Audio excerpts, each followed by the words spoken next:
Chers frères et sœurs dans le Christ, que le Dieu de l'espérance vous donne la paix dans la foi. Comme plusieurs autres régions dans le monde, nous sommes, nous aussi, maintenant touchés par le risque d'une pandémie. Certaines personnes ont déjà été atteintes par la contagion et plusieurs autres se trouvent présentement en isolement ou bien elles voient leur vie quotidienne bouleversée. Depuis longtemps, à l'image du bon Samaritain qui a soigné un blessé sur le bord de la route, l'Église du Christ se tient en première ligne pour guérir, pour soulager et réconforter les personnes malades et souffrantes. Cet engagement se poursuit aujourd'hui sous des formes différentes, sous des formes diverses, car il existe bien des manières d'exercer notre charité fraternelle et notre solidarité humaine. Nous pensons à toutes les personnes qui sont encore plus seules depuis les derniers jours, les malades dans les centres hospitaliers et les personnes âgées dans les centres d'hébergement ou qui sont confinées à la maison. Nous pensons aussi aux parents qui doivent réorganiser leur quotidien, aux personnes privées de travail en raison de la fermeture de lieux publics ou commerciaux.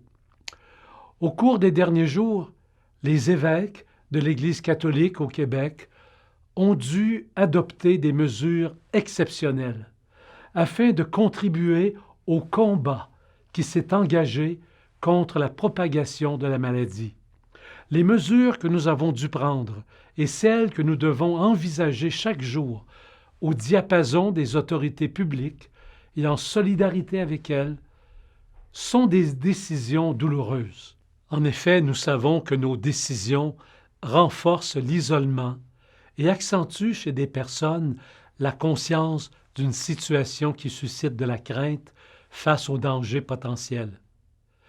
Les mesures que nous avons appliquées depuis la semaine dernière nous privent aussi de nos rassemblements chrétiens, qui sont si importants pour soutenir notre foi et raviver notre espérance. En ce temps de carême, nous vivons ainsi le jeûne des biens spirituels qui nous sont familiers, mais il est important de nous redire que le Seigneur ne nous abandonne pas. Nous pouvons continuer à le prier, à écouter sa parole, à chanter sa louange et à alimenter notre foi. Plusieurs d'entre nous peuvent exercer la charité fraternelle en joignant les personnes isolées par téléphone ou par Internet et en leur rendant les services que nous sommes en mesure d'accomplir, comme livrer des biens de première nécessité. Il y a dans cette situation un appel à déployer notre créativité pastorale pour apporter un réconfort spirituel et matériel à nos semblables. Depuis hier, c'est le récit de la tempête apaisée qui m'a beaucoup parlé. Ce passage figure dans 3 des 4 évangiles. Je retiens ici le récit de Marc au chapitre 4, versets 35 à 41. Dans ce récit, les disciples voient non seulement que la tempête se déchaîne, mais en plus, ils constatent qu'ils sont seuls face à cette situation, parce que celui à qui ils pourraient s'adresser en cas de danger, celui à qui ils font confiance en toutes circonstances, eh bien, il dort. Toute la journée, Jésus s'est occupé de la foule, et on imagine son épuisement. Alors il dort. Il dort d'un sommeil profond. Il paraît indifférent au sort des disciples. C'est en tout cas le sentiment qu'ils ont.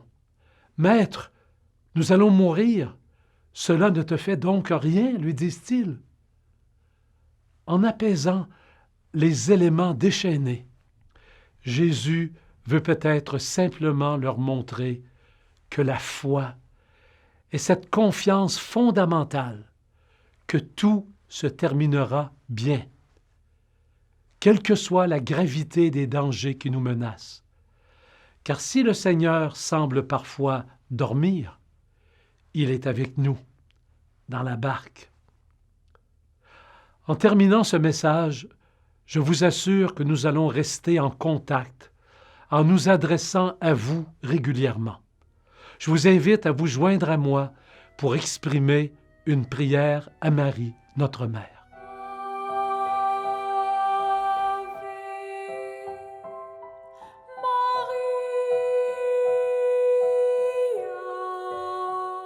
Ô Marie, tu resplendis toujours sur notre chemin, comme signe de salut et d'espérance. Nous nous confions à toi, qui, auprès de la croix, t'es associé à la souffrance de Jésus, gardant ferme ta foi, toi, la mère de l'Église. Tu sais ce dont nous avons besoin, notamment le retour à la santé des malades.